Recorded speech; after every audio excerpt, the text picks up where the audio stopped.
Today we're going to talk about solving equations with consecutive integers and also solving multiple step equations. For the 5-minute check, we were thinking about what does consecutive mean to you? When you've heard that word consecutive in your daily lives, what has it meant? Some people think it means in order. Okay? Like consecutive numbers would be 1, 2, 3, 4. All right. Consecutive integers. What is an integer? And we talked about integers in section 2.1, and we know that integers are whole numbers, basically,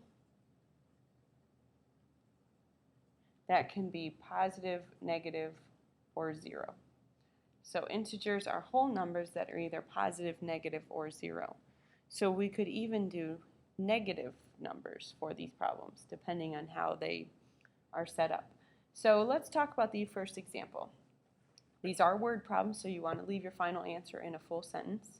It says the sum of 3 consecutive integers is 69, and we want to find the integers. So consider these consecutive integers, 1, 2, 3, and 4. I'm going to write those up here at the top. 1, 2, 3, 4. If we called the first one x, and we wanted to use an expression for the second one, we are simply adding 1 to it. So this would be x plus 1 for this one. To get from 1 to 3, we add 2. So this one would be x plus 2. And to get from 1 to 4, we would be adding 3 to it. So this one would be x plus 3. So for your consecutive integers, you can use x, x plus 1, x plus 2, x plus 3. Now in this particular problem, we're using 3 consecutive. So we're only going to set up number 1, number 2, number 3. The first one is always x. These are consecutive, so then x plus 1 and x plus 2.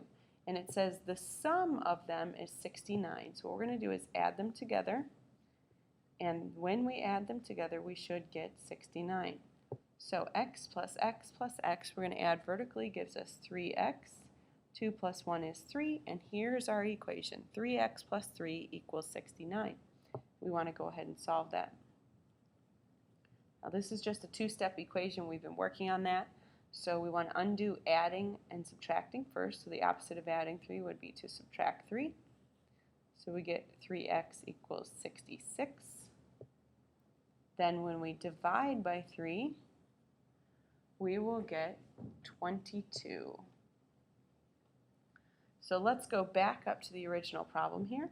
That means that this one must be 22. This one is x plus 1, so that's 23. And this one is x plus 2, so that makes that 24. You can check these before you write your final statement by adding them together. 4 plus 3, 7, 9, 69. It does come out to be 69, so we know these have to be right. So the 3 integers are 22, 23, and 24. All right. You want to give number 2 a shot? If you think you're a pro, go ahead and try number 2 before you watch the rest of the video. So let's see, the sum of 4 consecutive integers. Now we've got 4 numbers. Number 1, number 2, number 3, and number 4. It's important that you pay attention to how many we're dealing with here. And these are also still just consecutive. So x, x plus 1, x plus 2, x plus 3. And the sum is negative 106. So we add these down, and we should get negative 106. X plus x plus x plus x is 4x plus 3, 4, 5, 6. And then we want to start solving this. We're going to undo addition and subtraction, so we subtract 6 from both sides. 4x equals negative 112. Divide by 4, and we get x equals negative 28. Let's plug these back in. Negative 28. When you add 1 to that, that would be negative 27. It's getting bigger. Negative 26, negative 25. And when we check it out, these do add up to 106. So the integers are negative 28, negative 27, negative 26, and negative 25. What if it says consecutive odd integers? Okay, let's talk about some consecutive odd integers. And the other option too is consecutive even. So up here at the top we've got our consecutive even integers would be 2, 4, 6, etc. So let's call our first one x. How do we get from 2 to 4? We have to add 2. How do we get from 2 to 6? We have to add 4. So that would be your even. X, x plus 2, x plus 4, and so on. But this one's asking about odd. So let's try some odd. 1, 3, 5. And the first one we still call x. How do we get from 1 to 3? We have to add 2 again. And how do we get from 1 to 5? We still have to add 4.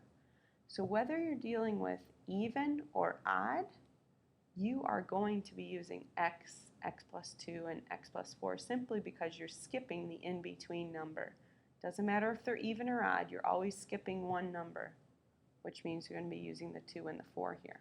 So for consecutive odd, we have 3 of them, x, x plus 2, and x plus 4. The sum of them is 75, so we get 3x plus 6 equals 75, and we're going to start solving this. Subtract 6,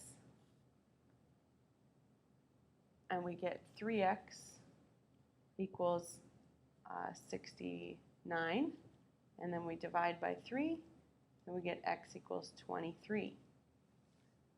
Let me turn this on here.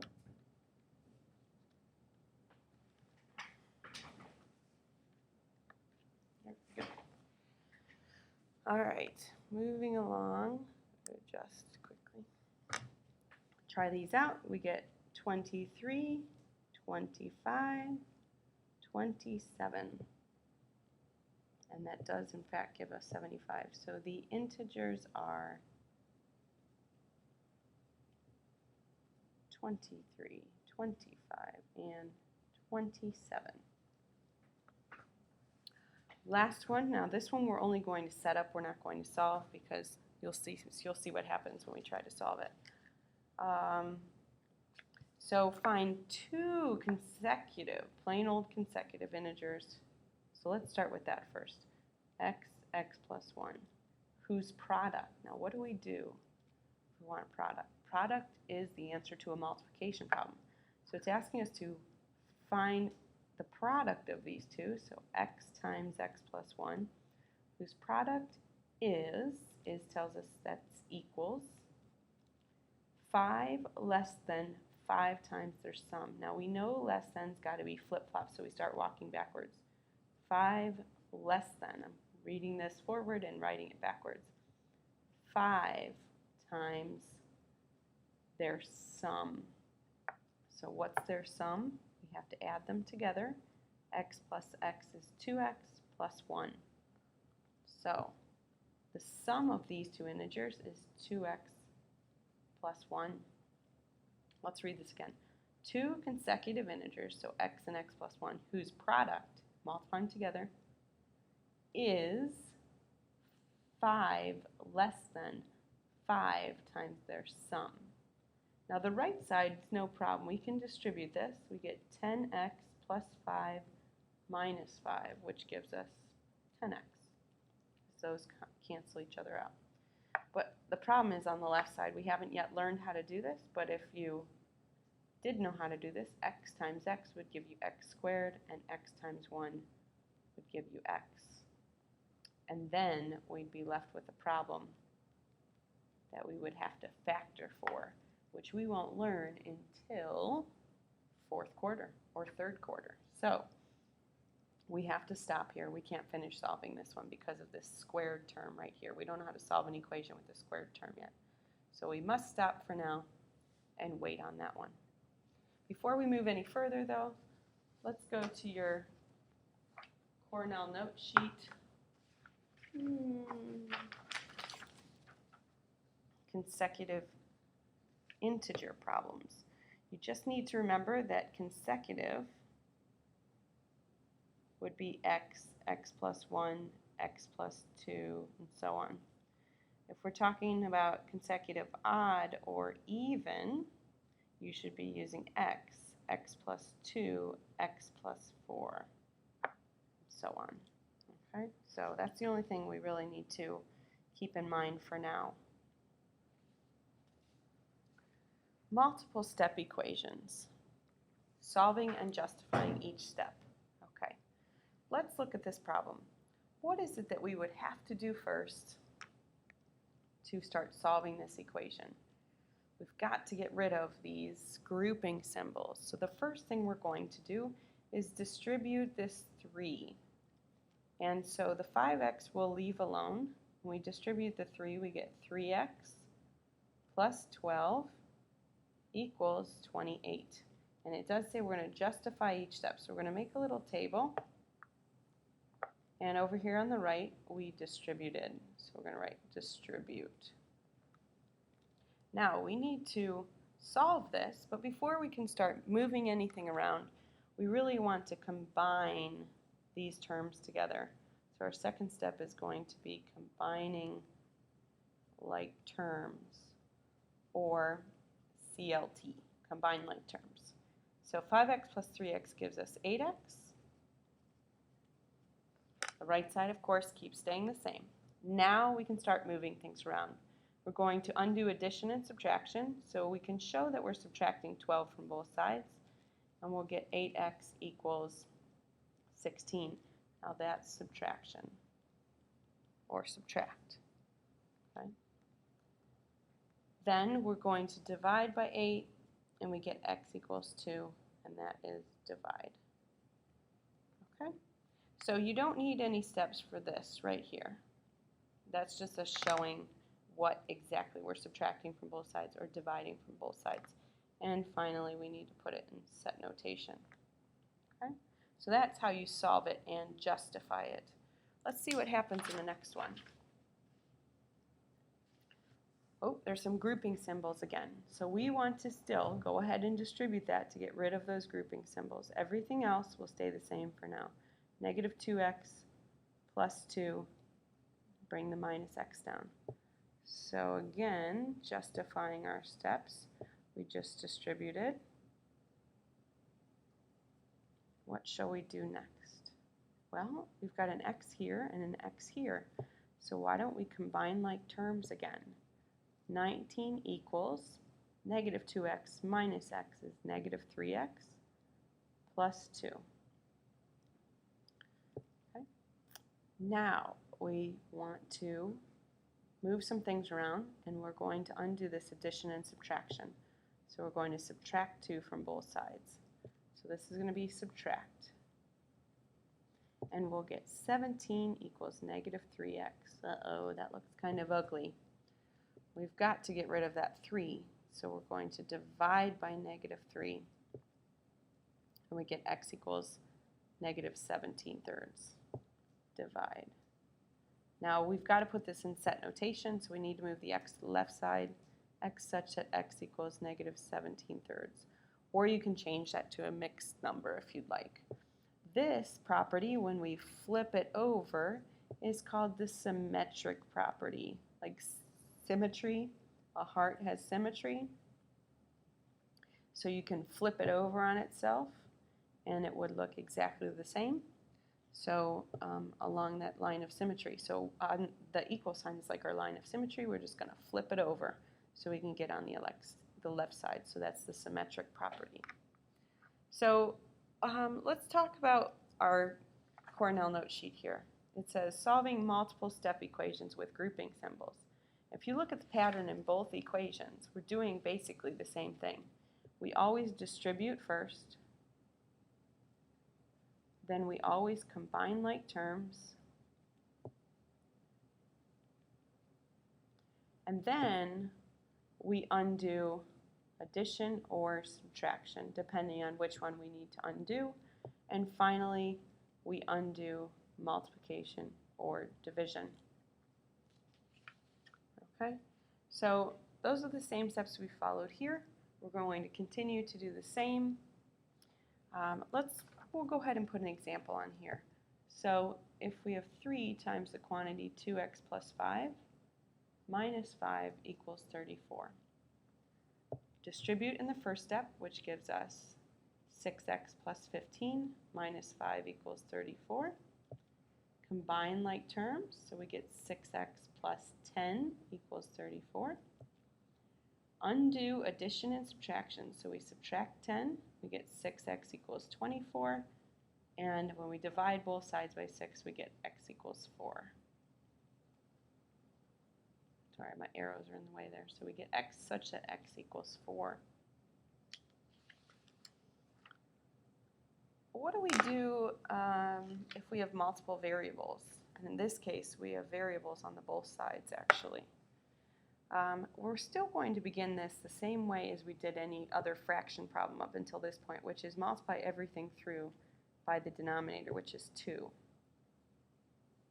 So 3y times 2 would be 6y. Half of 2, or 1/2 times 2, would be 1. And I already brought the negative sign down. And half y times 2 would give us 1y. Now we want to collect the variables on the same side.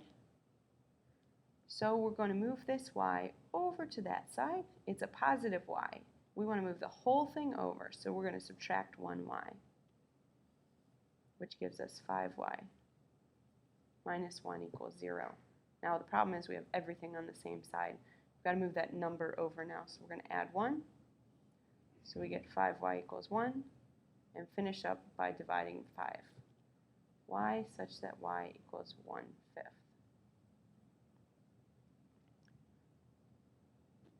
We can do the same thing here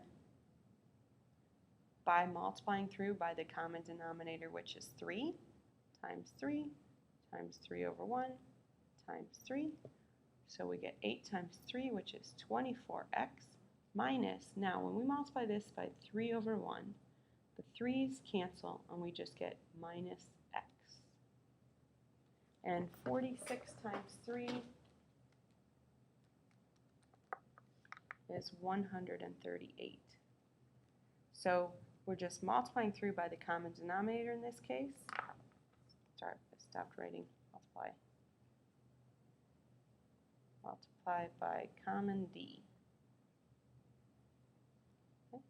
Now we're going to combine like terms. 24x minus 1x would give us 23x. And finish by dividing.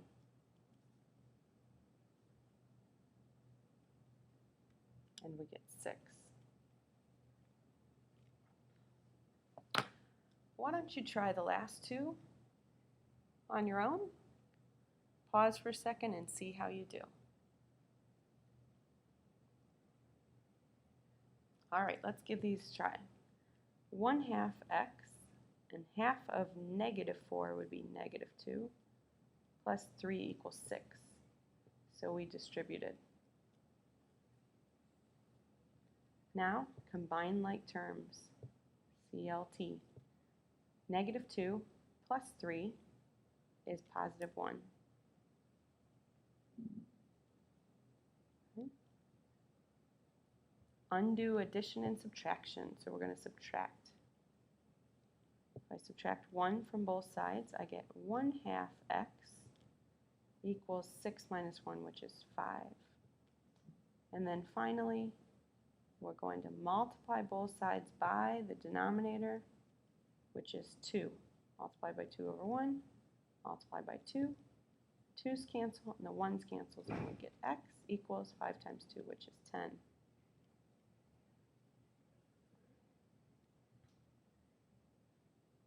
Last problem. We're going to go ahead and distribute again. In these particular problems, it's not safest to multiply through by the common denominator because there's some confusion that you get into. So we're going to go ahead and distribute it because it's pretty easy to distribute, and then we'll do the next step. 1/3 of 6 That's 1 over 3 times 6 over 1. 3 goes into 6 twice. So we get 2 over 1. 2x plus a third of 9 would be 3. Minus 5 equals negative 6. So we just distributed. Again, there's no fractions now. So that's the great thing about distributing. Sometimes it gets rid of the fractions and then you don't have to deal with them. So we're going to combine like terms. So we get 2x minus 2 equals negative 6. Undo addition and subtraction. So we add 2. So we added. And finally, get rid of this 2 by dividing both sides. Divide. Remember that if you have any questions, you can always slow down, you can always rewind and go back and watch over any of the problems that you have questions on. We did skip the steps on this one, but you can see that the steps are relatively the same for each of them, with a few differences between addition, subtraction, multiplying, or dividing.